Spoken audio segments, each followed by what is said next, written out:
right, so let's get into this deep dive that you guys requested on Uncaged Masculinity. And you're really looking to understand masculinity's place in the world today, especially how it affects families and relationship, and kind of where it intersects with the whole red pill philosophy. Conrad Reicher's book is going to be our guide here. Right. And Yeah. let me tell you. It's a fascinating book. It is. It's packed with some bold statements. It really is bold. I mean, he just jumps right in. He doesn't hold back. No, he does not hold back. He's not afraid to challenge people's assumptions. And that's probably why this book really resonates with certain communities. Exactly. And he doesn't just touch on like the surface level stuff. Right. He goes deep into biology, Yeah. psychology, even evolutionary history to kind of trace how we got to where we are today. Yeah. It's a big picture look at masculine. It really is. And right from the start, he makes this argument that men and women are fundamentally different. And he spends a lot of time like really diving into the biological underpinnings of that. Yeah. He talks about brain structure hormones, how these differences might have evolved over time. Yeah, he even cites those brain studies that show men might excel in spatial reasoning. Oh, right. Which could explain why they historically took on those roles, like hunting, building, and navigation. Yeah. It's like he's making a case that there's like a biological basis for some of these traditional gender roles that we see. And then he takes that even further and connects it to evolutionary psychology. Right. Like he's arguing that men are wired to be protectors and providers. He uses testosterone as a prime example, explaining how it's linked to muscle growth assertiveness. Right. Those traits that would have been so essential for survival in our evolutionary past. It makes you think, right? Yeah. Like how much of who we are is nature versus nurture. Yeah. And this is where it gets really interesting, I think, for anyone familiar with the red pill philosophy, because that often emphasizes these distinct natural roles for men and women. And Reicher's arguments seem to really align with that perspective, They do. suggesting that biology really plays a significant role Yes. in shaping our behaviors and our inclinations. But he doesn't just stop at biology. Right. He goes on to psychology and highlights these 4 core masculine traits: courage, resilience, assertiveness, And strength. and strength. Yeah. Yes, thank you. Yeah. And this is where he really starts to challenge like modern societal norms. Yeah. He argues that these core traits, while essential for men's well-being, Right. for a thriving society, Yeah. they're often undermined or even demonized Oh. in today's world. It's Ah. like he sees this as a crisis of masculinity, Yes. where men are caught in this double bind, praised for these traits in certain contexts, but then labeled as toxic in others. Exactly, like resilience. Yeah. It's a quality we admire in a soldier. Right. But when a man shows resilience in other areas of life, it's suddenly seen as being stubborn or aggressive. Yeah, it's like society wants men to be strong, Yeah. but not too strong. Right. Assertive, but not too assertive. Exactly. You have to walk this fine line. It's a very fine line. And that ties into his critique of modern definitions of success. Yeah. He argues that those traditional markers like money and status don't always lead to fulfillment for men. Right. Instead, he's advocating for finding meaning and responsibility Yes. in being a provider and protector for your family and community. Yeah, like finding purpose in those roles. Exact. And that resonates so deeply with this whole idea of covert contracts. Absolutely. Which is a central concept in the red pill philosophy. Right. These are those unspoken agreements that we make with ourselves and with others about what it means to be successful, a good partner, a valuable member of society. Right, like those expectations we often don't even realize we've bought into. Exactly. And Riker seems to be pushing men to really examine those contracts, to ask themselves, are they living up to their own definition of success or someone else's? It's about taking ownership, right? Yes, finding your own path. And that leads to what I find particularly fascinating, how he connects this back to the role of the father. Yeah. He argues that a father's importance goes way beyond just financial provision. Like he uses all these statistics to highlight those negative social outcomes that are associated with fatherless homes. Like higher crime rates and poverty. Exactly. It's pretty sobering when you look at the data. It is. And it's not just about the statistics. Right. He shares this really powerful anecdote about Derek. Oh, yeah. This single dad who's working 2 jobs, but still prioritizes spending time with his kid. It's a great example. Yeah, and Riker uses Derek's story to show that fatherhood isn't just about bringing home a paycheck. Right. It's about being present. Yes. Being involved, being that positive male role model. And that presence really makes a difference. It does. It shows that even when you're facing challenges, you can still prioritize being a good father. And that's where Riker takes this deep dive into something that's sure to spark debate. Oh, I know what you're going to say. This whole concept of male leadership and its historical significance. Right. He's not afraid to go there. No, he's not. Oh. He argues that men throughout history have been biologically and psychologically predisposed to take on leadership roles. It's a bold, It is. and he backs it up with historical examples. The Roman Empire, the British monarchy. Yeah, he's suggesting that these civilizations thrived because of strong male leadership. It's definitely going to get people thinking. Oh, absolutely. It challenges a lot of conventional thinking. But that's Riker's style, right? Exactly. Yeah. It makes you rethink those long-held assumptions. He's not afraid to shake things up. Nope. And we haven't even gotten to his thoughts on the fallacy of gender equality. Oh, yeah. His critique of the modern workplace and his exploration of what he calls toxic masculinity. Oh, there's a lot to unpack there. So much. I've only just scratched the surface. We're just getting started. So this whole fallacy of gender equality thing that Riker goes into is super interesting. Yeah, I mean, it's a hot button topic for sure. Oh, totally. And he's not saying, men and women shouldn't have equal rights and opportunity. Right. But he's arguing that trying to erase all distinctions between men and women, it actually kind of harms both in the long run. So it's like going too far with this idea of equality. Yeah, exactly. Like he uses the example of physical strength. Okay. And he's just pointing out the biological reality Yeah. that men are, on average, physically stronger than women. Right. And he's very clear that this isn't a value judgment. Right. But he's saying ignoring this difference can lead to problems. Especially in the workplace. Exactly. Like those physically demanding jobs that are still predominantly filled by men. Right. Construction, firefighting, things like that. Yeah. And it's not because of some grand conspiracy. Right. But it's just because men might be naturally better suited for those tasks. Because of their physicality. Exactly. It's like we need to acknowledge these inherent differences. Yeah, instead of trying to force everyone into the same mold. Right. And that leads directly into his discussion of male leadership. And now I know this is another one of those topics that can be a bit sensitive. For sure. But before anyone jumps to conclusion, Right. Riker isn't saying women can't be leaders. No, not at all. He's arguing that throughout history, men have been biologically and psychologically predisposed to those leadership roles. He's looking at the big picture, the historical patterns. Right, and he points to historical examples. Military leaders. Rulers of empire. I like those larger-than-life figures. And it's a thought-provoking idea, especially when he connects it to the decline of Western civilization. That's where it gets really interesting. He suggests that as men have stepped back from these traditional roles, we've seen a rise in societal instability. And a loss of those core values. It's a perspective that definitely aligns with the red pill philosophy. Oh, absolutely. That emphasis on men stepping up and taking charge. For men looking to redefine their own covert contracts, Riker's argument might really resonate. It's like a call to action. Yeah, to reclaim that sense of leadership. And he doesn't just point out the problems. Right. He offers solution. Okay, so what does he suggest? He encourages men to rediscover and embrace what he calls their true masculine identity. And what does that look like?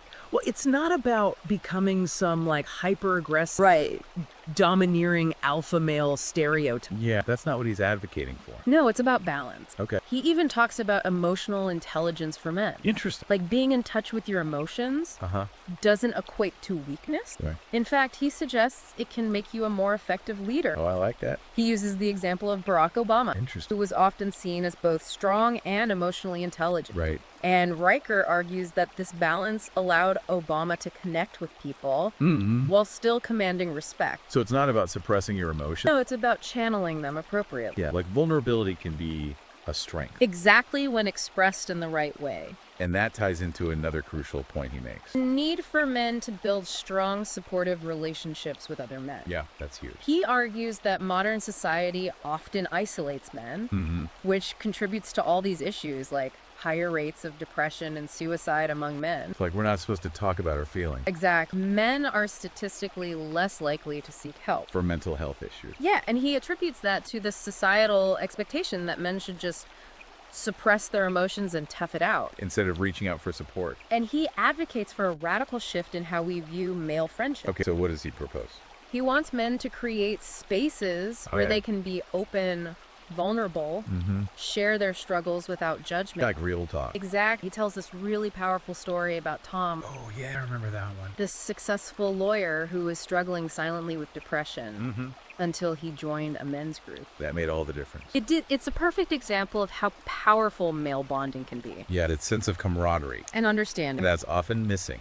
in men's lives today. And it aligns with the red pill philosophy's emphasis on brotherhood, Yeah, men supporting each other. having each other's back. And Riker's vision goes beyond just emotional support. Okay. He wants men to help each other practically with things like career advice, financial planning. So it's like a more holistic approach, Exactly. It's like a return to that more traditional sense of community. where men are there for each other. Through thick and thin. Yeah, like a true brotherhood. And he even takes it further, extending the idea of male support to the realm of spirituality. Okay, so how does that fit in? He argues that many religions have traditionally viewed men as leaders and protectors, enforcing those roles that he believes have been challenged in recent years.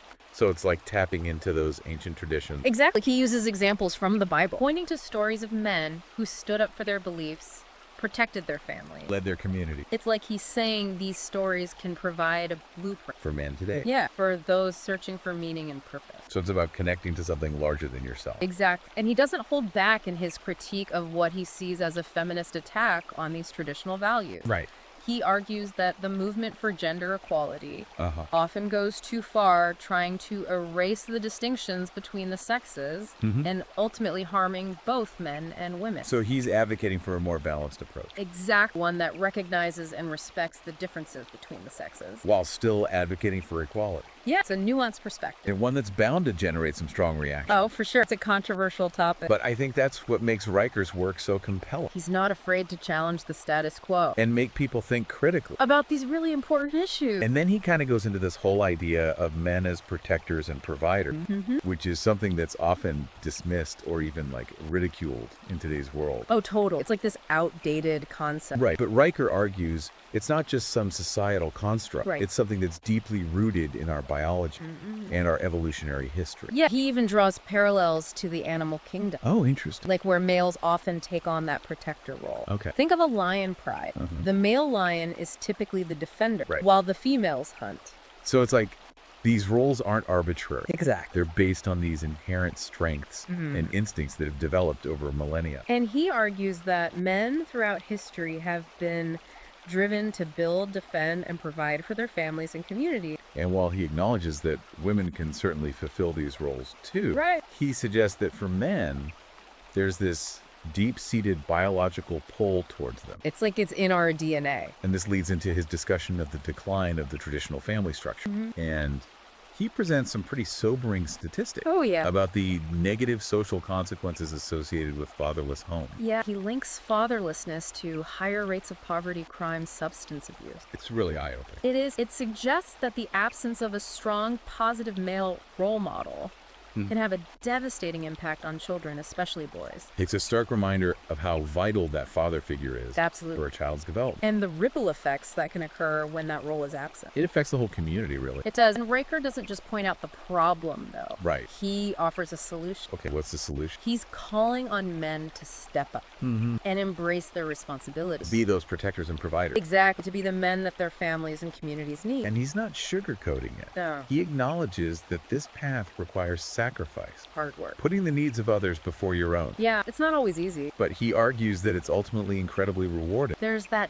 deep sense of satisfaction and purpose. Knowing you're providing for and protecting those you love. It's like tapping into something primal, Yeah. fulfilling a role that's been ingrained in men for generations. And then he shifts gears a bit and turns his attention to the modern workplace. Right, which he sees as often at odds with men's natural strengths and values. Also, Well, he argues that many corporate environments prioritize qualities that are typically associated with femininity. like what kind of quality? Things like empathy, collaboration, emotional sensitivity. Okay, and while those are valuable traits, Oh, absolutely. he suggests that the overemphasis on them, Can leave many men feeling out of place. yeah, like they don't quite fit in. Exactly, like they have to suppress their natural inclinations to succeed. It's like the modern workplace has become feminized, And that can be really alienating for a lot of men. leaving them feeling lost and unfulfilled. He even connects this to the rise of what some call the Delta male. Oh, it's- This is the guy who rejects the traditional corporate ladder, All right. feels alienated by that whole corporate culture,